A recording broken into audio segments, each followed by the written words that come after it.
Hello အားလုံးပဲမင်္ဂလာပါခင်ဗျာဒီနေ့ကျွန်တော်တို့အလွယ်ဆုံးစကားပြောလေးကိုလေ့လာကြည့်ရအောင်နံပါတ်1 what a great idea ကောင်းလိုက်တဲ့စိတ်ကူးပေါ့နော်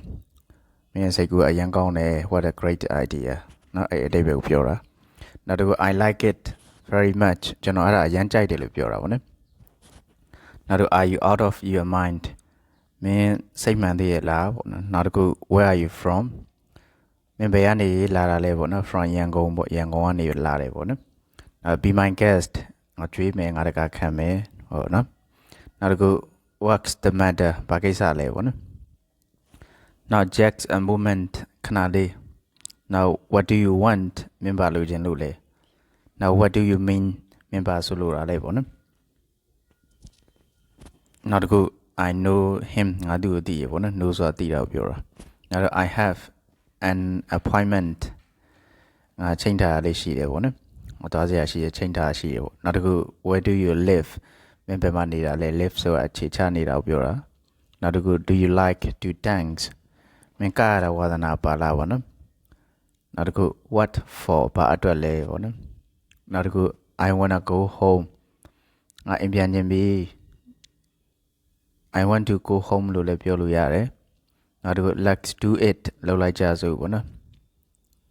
နောက် don't touch me ငါ့ကိုလာမထိနဲ့ပေါ့နော်နောက် don't rush me ငါ့ကိုလာမလောနဲ့ပေါ့နော်ငါလောတာမကြိုက်ဘူးပေါ့အဲ့ဒါပြောတာနောက် I'm serious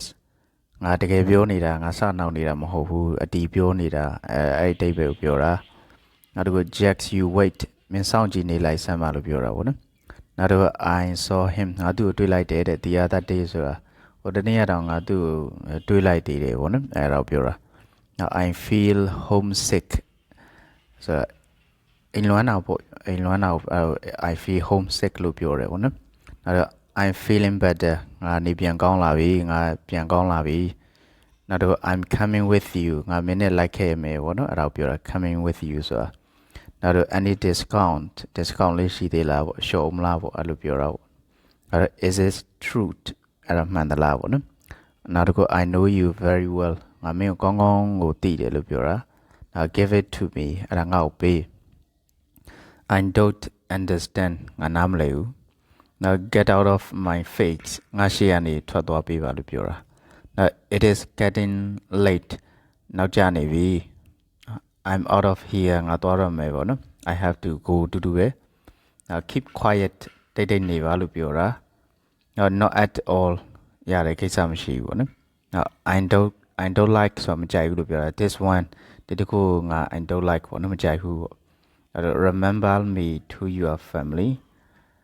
မင်းမိသားစုတွေကိုငါတတိရတယ်ဆိုတဲ့အကြောင်းလေးကိုပြောပြပါအောင်ပေါ့နော် remember me to your family I have a seat ထိုင်ပါအောင်ပေါ့နော် please sit down တူတူပဲ I want to talk to you ငါမင်းနဲ့စကားပြောချင်တယ်မင်းကိုစကားပြောချင်တယ်ပေါ့ now keep trying စကြိုးစားပေါ့နော် keep နဲ့ပတ်သက်တဲ့စကားပြောတွေတခန်းပြတ်တင်ထားရရှိတယ်လေ့လာကြည့်နောက် that would be nice သိကောင်းတယ်ပေါ့နော်I'm not kidding you kidding ဆိုတာစနောက်တာပြောတာမင်းကိုနောက်နေတာမဟုတ်ဘူးစနေတာမဟုတ်ဘူး now what is this ဒါပါလဲပေါ့နော် now have a good day ကောင်းသောနေ့လေးဖြစ်ပါစေလို့ဆုတောင်းပေးတဲ့သဘောပေါ့နော်အဲ့ဒါလေးကြိုက်တယ်ဆိုလို့ရှိရင်လေ့လာထားပေါ့နော်အပြည့်စုံလေ့လာခြင်းနဲ့ဆိုရင်စာအုပ်မှာမဲ့သူတွေကျွန်တော်စာရင်းပေးပေါ့နော်